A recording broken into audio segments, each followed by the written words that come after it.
pessoal, tudo bem? Retomamos aí para falar um pouquinho mais sobre prescrição, né?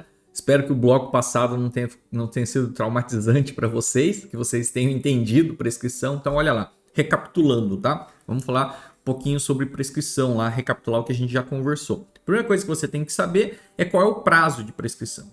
Para saber qual é o prazo de prescrição, você tem que ver qual é o crime, ver qual é a pena dele aplicada, aí a pena máxima, porque a gente está falando da prescrição em abstrato. Você vai pegar a pena máxima daquele crime, joga na tabelinha do 109 e você vai encontrar o prazo. O que você tem que lembrar? Se não tem nenhuma situação especial. Quais são as situações especiais? Agente menor de 21 na data do crime ou maior de 70 na data da sentença, porque essas situações excepcionais aí a gente reduz o prazo pela metade, aí você teria que pegar esse prazo e diminuir pela metade. Não tem, beleza, encontrei qual é o prazo. Agora eu preciso entender em qual momento que esse prazo pode acontecer, em qual momento que a prescrição pode se dar. Regra geral, então começa o prazo com a consumação do crime, liga o cronômetro, começa a correr o prazo com a consumação do crime, salvo aquelas outras situações, tentativa, bigamia, falsificação, crime permanente, crime contra a dignidade sexual de menor de 18 anos, criança ou adolescente, né? Então aí o prazo começa a correr de maneira especial. Mas regra geral, começou a correr o prazo, tá, da consumação, aí você tem que ver se a prescrição não deu até a data do recebimento da denúncia ou da queixa. Se deu o prazo de prescrição ali, acabou, deu prescrição. Porque o recebimento da denúncia ou da queixa interrompe, zera o cronômetro aí da prescrição. Com o recebimento da denúncia ou da queixa, começa a correr novamente o prazo do zero, aí ele tem que ter acontecido entre o recebimento da denúncia ou da queixa até a sentença condenatória. Se nesse intervalo não deu a prescrição, vai zerar o cronômetro novamente e aí começa a correr novamente da sentença condenatória, da publicação da sentença condenatória, até o acórdão que confirma a sentença condenatória. Então, esses são os intervalos possíveis no rito ordinário.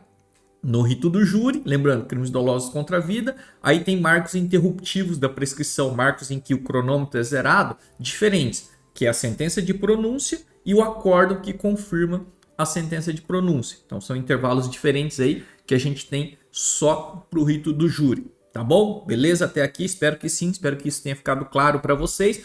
Continuando, a gente está falando ainda sobre prescrição, tá? Tem algumas situações específicas aí de interrupção. Nós falamos da interrupção, do momento em que o cronômetro é zerado. Quais são essas situações específicas aí que eu preciso me recordar? Marcelo, tá lá no artigo 117, parágrafo 1º do Código Penal. Eu vou projetar para vocês aí, tá? Então, quais são essas situações que você está dizendo? Ó, atenção, olha lá, apareceu esse bonequinho aqui, ó. Você fica esperto porque ele só traz dica boa para vocês, né? Então, quais são essas situações específicas, Marcelo? Vamos lá. Ó, há casos onde a interrupção do prazo se estende a outras pessoas e crimes. Então, o que você está dizendo aqui? Qual é a problemática que você está trazendo para nós aqui nesse momento, Marcelo? Imagina que tem dois réus em concurso de agentes que praticou o crime. Tá? O juiz, na sentença, condenou um e absolveu o outro no concurso de agentes. A prescrição só vai se interromper para o que foi condenado ou se interrompe também para o que foi absolvido? Porque nós vimos que o marco interruptivo da prescrição ali é a publicação da sentença condenatória. Você vai dizer, olha, mas ele foi absolvido, então a prescrição dele não interrompeu, ele continua correndo? Não, tá? Interrompe também, é o que o artigo 117 vai falar para vocês, tá? Casos de interrupção do prazo se estende a outras pessoas e a outros crimes. Então, mesmo que tendo concurso de agentes, se um deles foi condenado na sentença e o outro foi absolvido, a prescrição o prazo prescricional se interrompeu também para esse que foi absolvido, tá? O inverso também. Ao invés de ser duas pessoas que praticam um crime, uma pessoa praticou mais de um crime conexo, né? Então, uma pessoa praticou mais de um crime. Ele foi condenado só por um crime e absolvido pelo outro na sentença. A prescrição desse processo, desse crime que ele foi absolvido, se interrompe com a sentença condenatória? Sim, tá? É isso que vai dizer o 117, parágrafo 1º, ó. Excetuada tal a interrupção da prescrição produz efeitos relativamente a todos os autores dos crimes. Então vejam, a todos, mesmo os que foram absolvidos. Nos crimes conexos que sejam objeto do mesmo processo, estende-se aos demais a interrupção relativa a qualquer deles. Então se interrompe para um crime, interrompeu para os demais crimes. Se interrompeu para um dos autores do crime, interrompe também para os demais. Vamos dizer que a gente pode dizer mais ou menos assim que o advento do termo de interrupção ele se comunica a todos os autores e a todos os crimes, né? Ele se aplica para todos os autores, todos os crimes, mesmo que alguém foi absolvido ou algum crime foi objeto de absolvição. Vamos lá, vamos conversar mais um pouquinho, né? Até agora a gente falou dos marcos interruptivos, aqueles em que a gente aperta o cronômetro e zera a contagem, né? Ocorrendo aquele marco, o cronômetro é zerado e começa a correr novamente. A gente tem também os chamados marcos suspensivos da prescrição. Veja, interruptivo, zera. Suspensivo é a mesma coisa que a gente pausar o cronômetro. Tá? A gente pausa por um tempo, aí depois o prazo continua correndo. Então, se transcorrer um ano, você pausou, a hora que você despausa, começa a correr, continua correndo a partir de um ano. Tá? Então, são chamados prazos suspensivos. Quais são esses prazos suspensivos, Marcelo? Está lá no artigo 116 do Código Penal. Situações em que o prazo prescricional não corre, ele fica suspenso. Tá? Quais são esses casos? É só para você pensar mais ou menos assim, ó. O fundamento da prescrição é a inércia do Estado em investigar, processar e julgar. Tá? Por isso que se aplica essa sanção, porque o Estado foi inerte. Essas situações do artigo 116 do Código Penal, o Estado não foi inerte. O Estado ele estava impedido de investigar, processar e julgar aquele crime. Daí porque a prescrição, nesse caso, fica suspensa. Tá? Ela não corre. Tá? Ela fica suspensa até que se resolva essas situações para aí então o prazo começar a correr. Quais são essas situações? Por exemplo, está lá no 116. Quando há uma questão prejudicial pendente de solução em outra ação. Então, muitas vezes, tá? Tem as questões suspensivas, 91, 92 do Código de Processo Penal. São situações que precisam ser solucionadas por outros juízos para que depois a gente conclua se houve ou não houve crime, por exemplo. Né? Uma discussão a respeito de propriedade para saber se houve furto ou não houve, né? Se é um ilícito civil ou se é só um ilícito se é também um ilícito criminal. Então, enquanto não solucionado isso na outra instância, o processo penal fica suspenso. Ficando suspenso o processo penal, não vai correr o prazo prescricional. O prazo prescricional também fica pausado, ele não é interrompido. Interrompido é zerar, pausado, ele para onde está ali, tá? E continua dali para frente. Ou quando a gente cumpre pena no exterior, porque aí também não tem como investigar, processar e julgar o indivíduo. Então, se ele está cumprindo pena no exterior, o prazo prescricional dos crimes aqui ficam suspensos. Também ficam suspensos, e aí aqui é uma regrinha mais de processo penal, não é? Quem tem um conhecimento melhor de trâmite do processo penal, sobretudo das instâncias recursais, é que vai conseguir visualizar isso um pouco melhor. Na pendência de embargos de declaração, o recurso aos tribunais superiores quando inadmissíveis. Isso aqui foi uma alteração aí do pacote anticrime, né? Então, enquanto não julgado embargo de declaração ou recursos aos tribunais superiores, que depois de julgados, se forem reconhecidos como inadmissíveis, aquele prazo em que o recurso ficou esperando o julgamento, aquilo ali não conta como prescrição, fica suspenso aquele prazo. A prescrição fica suspenso, de quando entrou com o recurso até o momento em que foi julgado inadmissível o recurso. Inadmissível, tá? Embargo de declaração, recurso aos tribunais superiores quando inadmissíveis. Então, aquele prazo entre a propositura dos embargos até o julgamento dos embargos pode demorar muitas vezes 1 ano, 2 anos, 3 anos nos tribunais superiores. Se forem julgados inadmissíveis, aquele prazo lá não conta como prescrição, ele fica suspenso durante esse tempo aí. Ou também enquanto não rescindido ou não cumprido o acordo de não persecução penal. O que é o acordo de não persecução penal? É um acordo que se faz com o agente do fato, 28A do Código de Processo Penal. Tá? Ele, 1 ano, 2 anos, depende do tipo de acordo. Durante aquele período, tá? Não vai correr o prazo prescricional. Óbvio, né? Justamente porque nós estamos dizendo, olha, se foi feito um acordo de não persecução, um acordo de não investigar, processar e julgar, o Estado não ficou inerte. Ele está esperando cumprir o acordo. Então, por isso que nada mais lógico do que naquele período ali não vai correr o prazo prescricional, tá? Então, só recapitulando aí com vocês, ó, vamos lá. Situações em que o prazo prescricional não corre, ele vai ficar suspenso, artigo 116. Lembrando, por quê? Porque não há inércia do Estado em investigar, processar e julgar, né? Quando é pendente uma questão prejudicial, quando a gente cumpre pena no exterior, na pendência de embargo de declaração ou recurso aos tribunais superiores quando inadmissíveis e, por fim, enquanto não cumprido ou rescindido o acordo de não persecução penal. Tá? Então, são situações aí, portanto, que não vão deixar com que o prazo prescricional corra. Então, vejam, o seu papel para achar uma prescrição, não é? O seu papel inglório para achar uma prescrição é o seguinte: primeiro, descobrir qual é o prazo de prescrição. Tá? Segundo, saber quando é que se inicia esse prazo.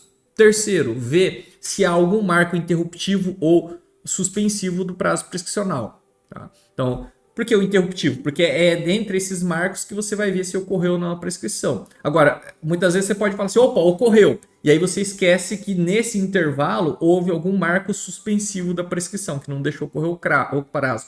Por exemplo, se o agente estava cumprindo pena no exterior, se o agente estava lá cumprindo o acordo de não persecução penal. Né? Então aí você tem que descontar aquele tempo que ele ficou cumprindo o acordo de não persecução penal, porque o prazo não correu naquele período, ficou suspenso. E aí você calcula do resto. Então vamos imaginar o seguinte, só para clarear para vocês. Né? Naquela conta lá, a gente pegou um furto simples, 1 a 4 anos, jogou na tabela do 109, nós vimos que 4 anos, a prescrição ocorre em 8 anos. Tá? Só que o agente ele era menor de 21 anos na data do crime. Tá? Opa, então reduz pela metade. A regra era 8 a prescrição, então a prescrição vai ser de 4 anos. Bom, a gente já sabe o prazo, 4 anos. Agora a gente tem que ver se ocorreu esses 4 anos. Primeira possibilidade é entre o início do prazo, que é a consumação do furto, até o recebimento da denúncia ou da queixa. Vamos imaginar que transcorreram aí 6 anos. 6 anos. Opa, você vai falar assim, deu a prescrição, né? Do início até a interrupção, 6 anos, o prazo era 4 anos, né? Você vai falar, interrompeu a prescrição. Tá. Só que aí você, por exemplo, nesse intervalo, o agente ficou 2 anos entre a data do crime e o recebimento da denúncia da queixa, o agente ficou 2 anos cumprindo, 3 anos, 3 anos cumprindo o acordo de não persecução penal. E depois ele foi rescindido. Opa, então peraí. Então esses 3 anos do acordo de não persecução penal que ele ficou cumprido, o prazo de prescrição ficou suspenso. Então ele não conta. O que eu tenho que fazer? Eu tenho que pegar os 6 anos que está lá, né? Entre a data do crime e a interrupção e descontar os 3 anos que ele ficou cumprindo o NPP. Ou seja, transcorreram só 3 anos, então, portanto, não deu a prescrição. Então, por isso que é importante a gente lembrar dos prazos de suspensão da prescrição, tá? Do artigo 116. Porque, eventualmente, eles podem levar vocês a erro se vocês esquecerem de descontar aquele período lá no cálculo de prescrição, tá bom? Se vocês conseguiram entender, e eu penso que sim, né? Se vocês conseguiram entender até aqui a prescrição em abstrato, todas as demais ficam simples, tá? Porque a mecânica é a mesma. O que vai mudar é a pena que você vai trabalhar, tá? Então, agora, nós falamos até agora da prescrição em abstrato. A partir desse momento, nós vamos falar da chamada prescrição da pretensão punitiva superveniente ou prescrição da pretensão punitiva interrecorrente, tá? Intercorrente. Então, PPE, PPPS ou PPPI. Tá? O que é essa prescrição da pretensão punitiva superveniente ou a intercorrente, Marcelo? Vejam só, qual é a diferença dela para a PPP em abstrato que a gente estudou? A PPP em abstrato, a gente calculava o prazo prescricional com base na pena máxima prevista para o crime. Tá? Então eu pegava a pena máxima e jogava na tabela do 109. Agora, o que vocês vão fazer? Agora já tem uma sentença condenatória. Agora já tem uma pena aplicada para esse indivíduo. Então como é que eu vou calcular a PPS ou a PPI agora? De acordo com a pena aplicada para o indivíduo. Então vamos imaginar, você vai pegar a pena daquele furto, 2 anos, e aí você vai jogar na tabelinha lá do 109 para achar qual é o prazo. Veja, a pena aplicada, a pena efetivamente aplicada na dosimetria da pena, na sentença condenatória. É com base nela que você vai calcular. Ah, mas tem alguma diferença? Será que vai dar alguma diferença em relação a em abstrato? Sim, vai dar muita diferença, porque normalmente na sentença condenatória a pena ela vai mais se aproximar da pena mínima do que da pena máxima. Então talvez muda drasticamente o cálculo da prescrição da pretensão punitiva, né? É só você olhar, por exemplo, o crime de furto. A pena máxima do furto é 4 anos. Se você jogar a pena máxima, vai dar em 8. Tá? A pena mínima do furto é 1 ano. Então, se for aplicado pena mínima, ele vai prescrever em 3, tá? 3 anos. Se ele for menor de 21 anos na data da sentença, 1 ano e meio.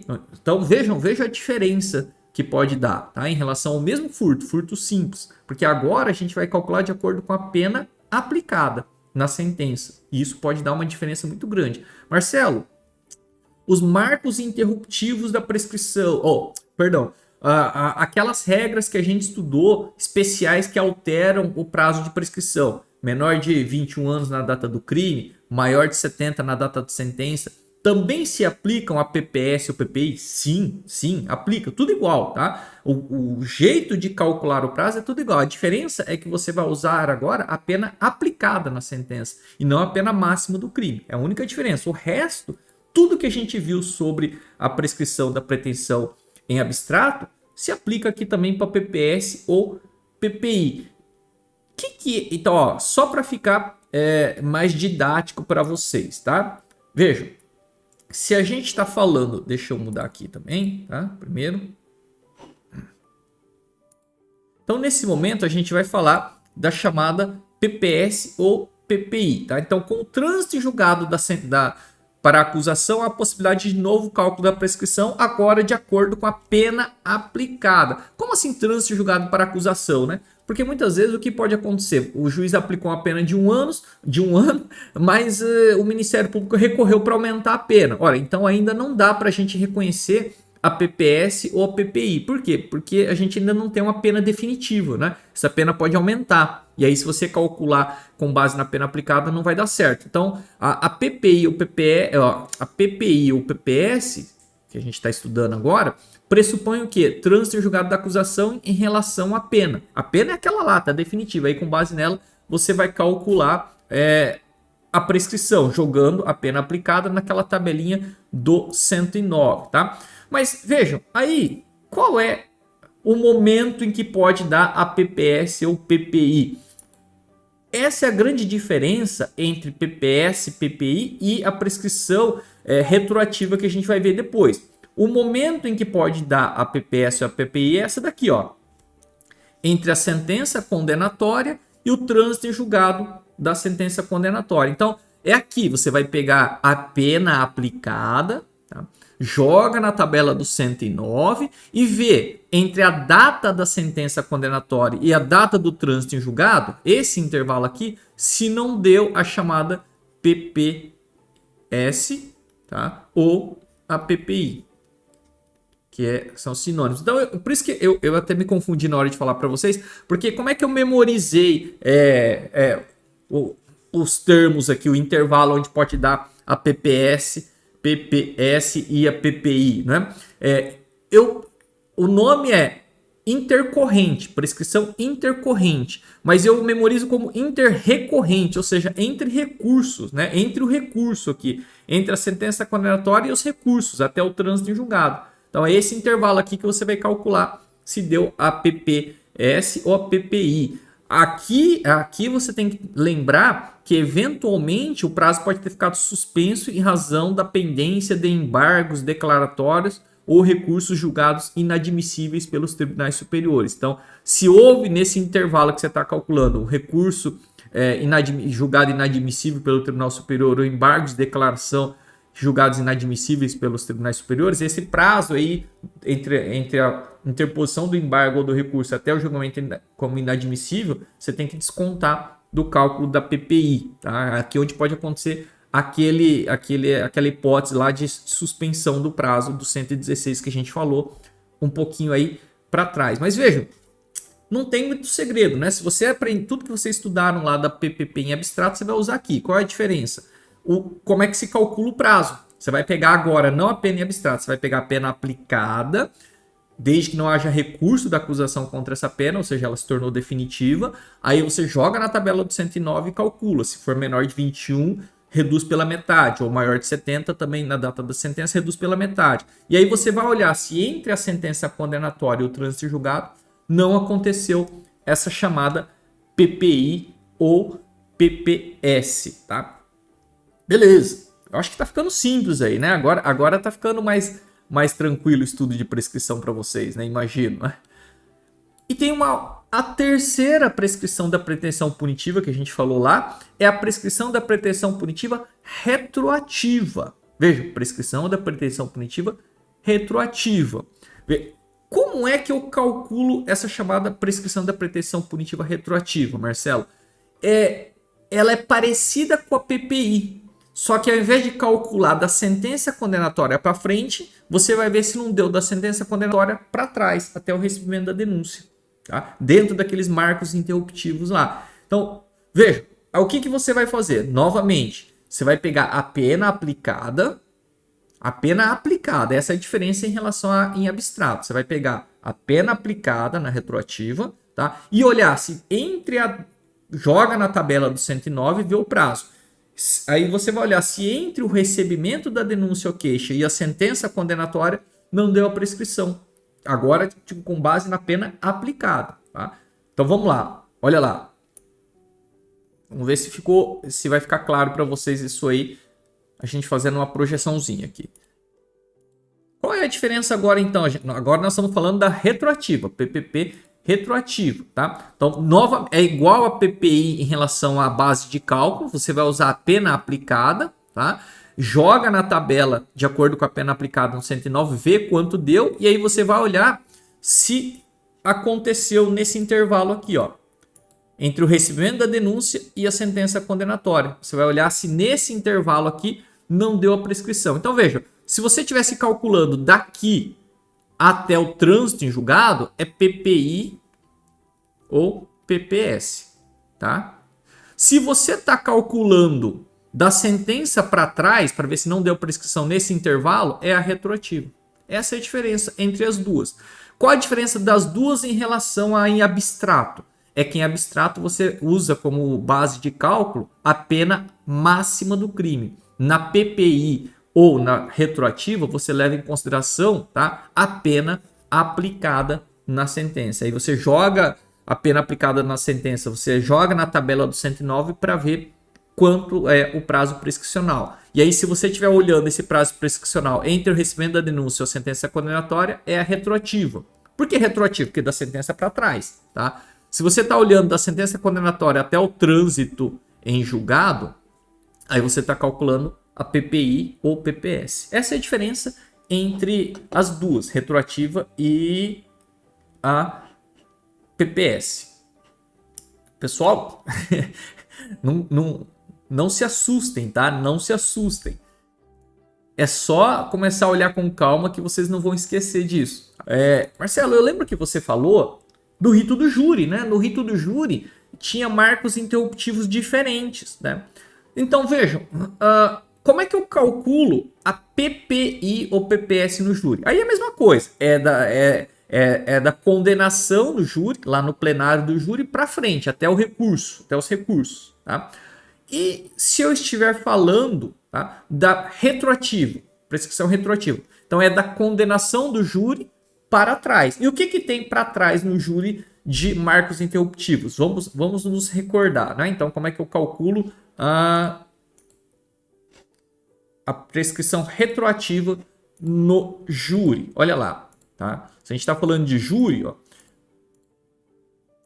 ele tem que ocorrer em um desses marcos, né? Que são os marcos interruptivos, ó, da condenação em plenário até o acordo confirmatório. Você vai olhar de acordo com a pena aplicada agora, porque nós estamos falando da retroativa, né? Pena aplicada, então, pena aplicada, joga a pena na tabela do 109, vê qual é o prazo. Vê se esse prazo não aconteceu entre o acordo que confirmou a pronúncia e a condenação em plenário, ou entre a pronúncia e o acordo que confirmou, ou entre o recebimento da denúncia e a pronúncia, que são os marcos interruptivos. Você vai olhar para trás ali, mas agora com base na pena aplicada no indivíduo e não de acordo com a pena em abstrato, como a gente olhou na prescrição em abstrato. E aí você consegue calcular, portanto, a chamada prescrição retroativa. Retroativa por quê? Porque é da condenação para trás, para os marcos interruptivos para trás da condenação.